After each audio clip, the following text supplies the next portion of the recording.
Okay, you guys, what is up? The King of Lightning is here today to do a discussion video about the dragons in Fairy Tail. The dragons and their standing within the universe of Fairy Tail. Now, this is going to be my first Fairy Tail discussion. That's right, my first Fairy Tail discussion. And I am expecting comments, video responses, and so on and so forth. Because the shit I'm about to say in this video, the shit I'm about to say in this video is going to blow minds. Some minds will be blown straight up, okay? So, bear with me. All this right here is speculation, but at the same time, it's food for thought. It's food for thought. So, that being said, alright? I want to hop right in. I'm going to talk about 4 things, okay? The first thing is going to be the Eclipse Plan, and how the dragons may involve the Eclipse Plan. This I highly doubt.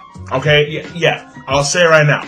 I highly doubt that the dragons are involved with the Eclipse Plan. Now, I know a lot of people have been stating that the dragons may be behind, like there may be some dragons trapped behind that gate that Arcadius has underneath the castle, and I highly doubt that, because the reason why I doubt it so much is because we've seen Igneel and Acnologia, and they are not trapped in some gate. They're actually walking around countries, or they're flying around countries, doing their dragon thing. So, and then we also know that Grandine talked to Igneel with some pixie dust. So, I highly doubt that there are dragons trapped inside of there. If there are, then they're probably dragons that may have been, excommunicated from the other dragons. Who knows? Who knows, okay? But here's my take. My take is that the Eclipse Plan involves the Stellar Spirits. That's what I believe. Because if the Eclipse Plan needed a Dragon Slayer in order for it to activate, then I can believe then that the dragons may be involved with the Eclipse Plan. But the Eclipse Plan requires a Stellar Spirit Mage. Why would the dragons give a shit about a Stellar Spirit Mage? You feel me? So, maybe it involves the Stellar Spirits in some way, shape, and form. Now, I'm pretty sure that Arcadius must have misjudged the Eclipse Plan, because the Eclipse Plan, I think that he's going to use it for some type of, power boost in order to, control the world, maybe. Who knows? I mean, some generic villain shit. But if, in fact, that is the case, then maybe the Stellar Spirits or the Spirit King himself may be engulfed in the gate, and then once that happens, the power is transferred over to Arcadius. I don't know. It is kind of weird, but as of right now, all I'm going to say for sure is that if the Eclipse Plan was going to involve dragons, then why does it need a Stellar Spirit Mage in order to activate, not a Dragon Slayer? So that's what I'm going to say right there. Now, the second thing I'm talking about right here, the second thing is going to be Zeref. And a lot of people are claiming that Zeref is a dark dragon slayer. I do not buy that. I really don't buy that. And the reason why is simple, okay? Apparently, Zeref is the closest person to the origin of magic, or he is the origin of magic. I'm not too sure I'm not too sure which one it was, but either or, he is somewhat involved with the origin of magic. So, my question is this: if in fact Zeref is somewhat involved with the origin of magic, then why would he be limited to just Dark Dragon Slayer magic? The origin of magic would imply that this magic was the progenitor of all magic, meaning that it created all forms of magic from that one magic. And Dark Dragon Slayer magic does not fit the qualifications of that type of magic. Not Dragon Slayer magic, period, does not fit that qualification. The origin of magic must be something that can create other forms of magic. And Dragon Slayer magic has failed to produce any kind of results that may relate to creating magic. So I highly doubt that. I highly, highly doubt that. If in fact he is a Dark Dragon Slayer, then this may be just one of the types of magic that he can use. Because if he's close to the origin, then we can assume that Zerth has an arsenal. I mean, an arsenal of other forms of magic that he can use. So there's no way that it's just Dark Dragon Slayer magic, if at all. So that's number 2. All right. Number 3. Number 3, some crazy shit. Number 3, yeah. Number 3 is some crazy shit. Okay. People, in the last chapter of the fairy tale manga, okay, we see a carving. A carving is engraved into a stone. Wait, what was it? A wall or a stone tablet? I'm not too sure. Okay, but basically, the carving had a dragon. It was a dragon, and he was breathing fire upon a wizard. And this human wizard could also use fire. And this is when we get the reveal of the Ryo Rusai, which is the Dragon King Festival. Now, someone in the comment section below in that video stated that the person, the human, that was using fire against the fire-breathing dragon had Natsu's scarf.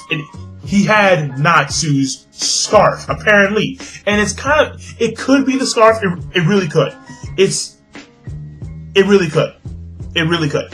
There is something around his neck, and it looks like a roll, but it could be a scarf because it is an old carving, so we're not too sure. But, hear me out, okay?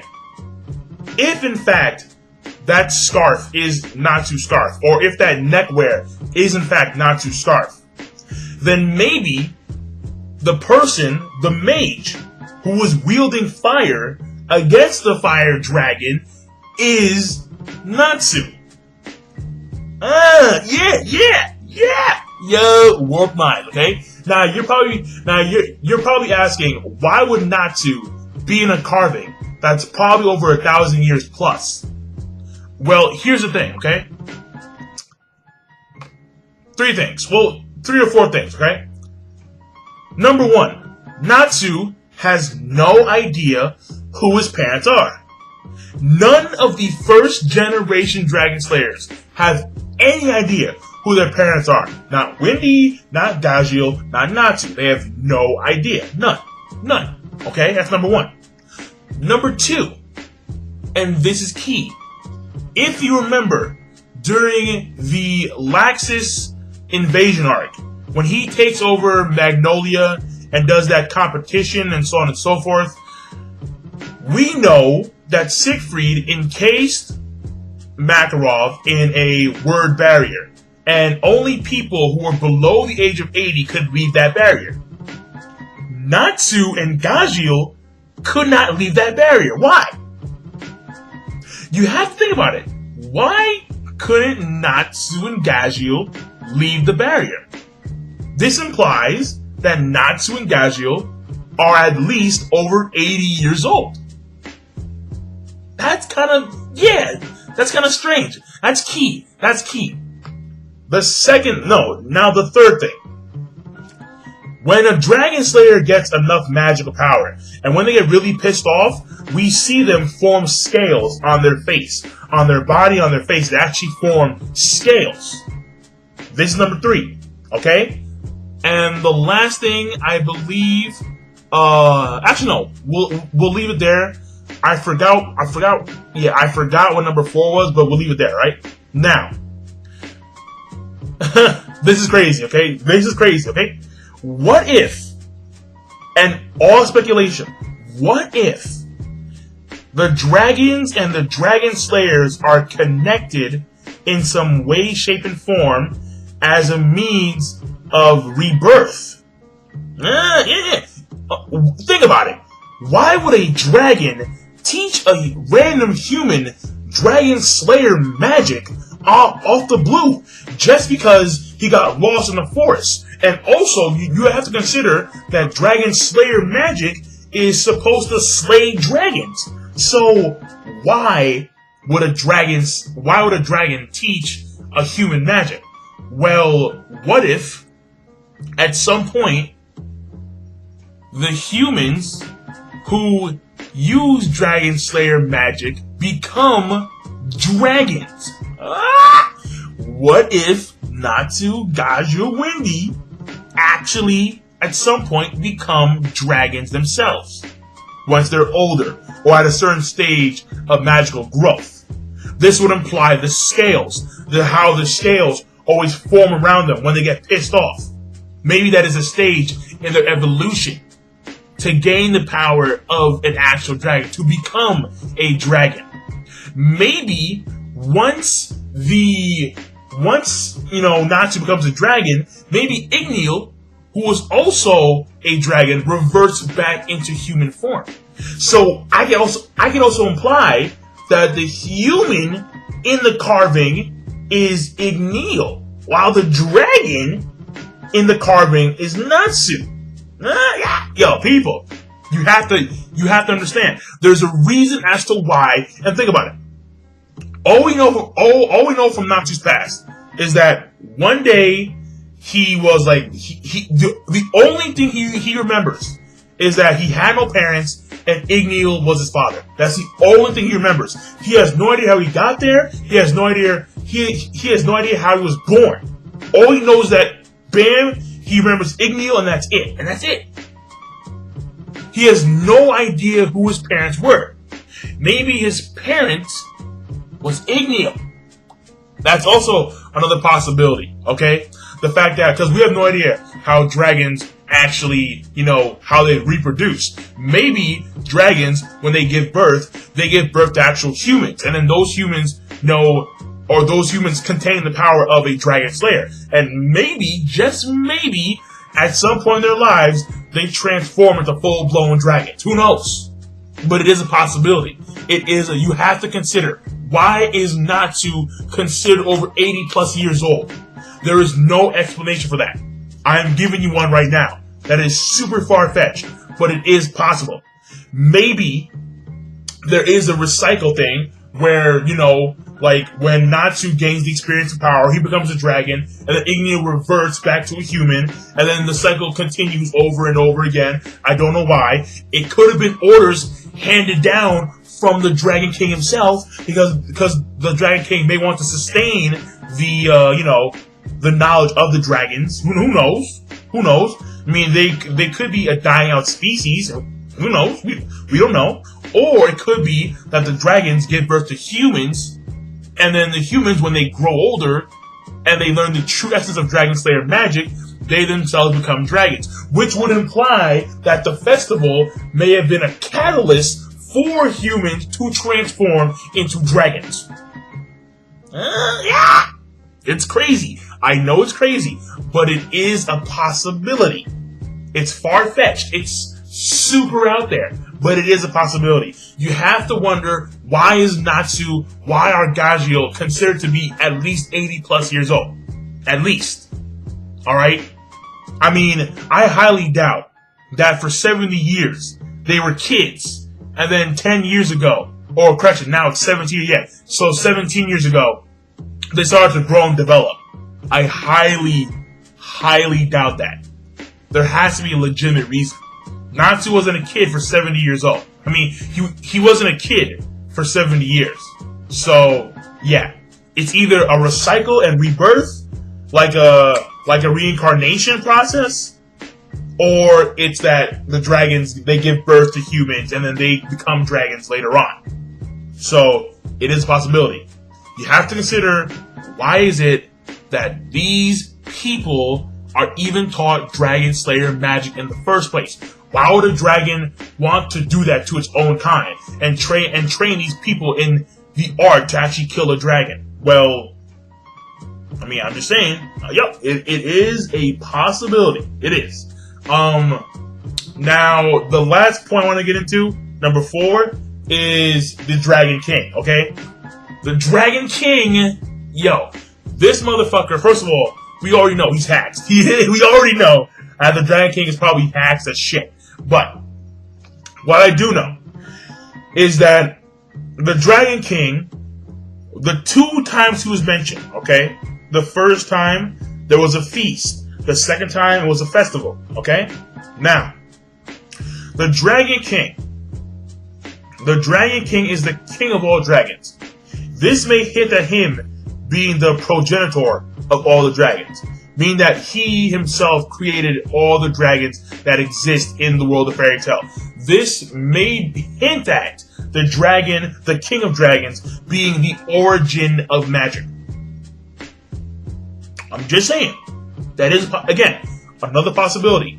If, in fact, the Dragon King is some powerful dragon, given the title, okay, fine, I'm wrong. However, if the Dragon King is considered the Dragon King because he created the other dragons, then he's the progenitor of all the dragons.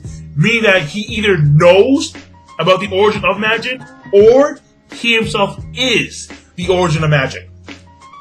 Alright? Possibility. And then, of course, there's the festival. This may be the one and only reason as to why the dragons are involved in the entire Eclipse plan.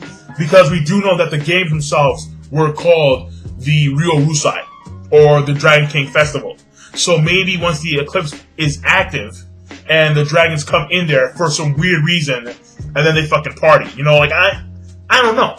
I have no idea. It may have been a ceremony between demons, humans, and dragons. Who knows?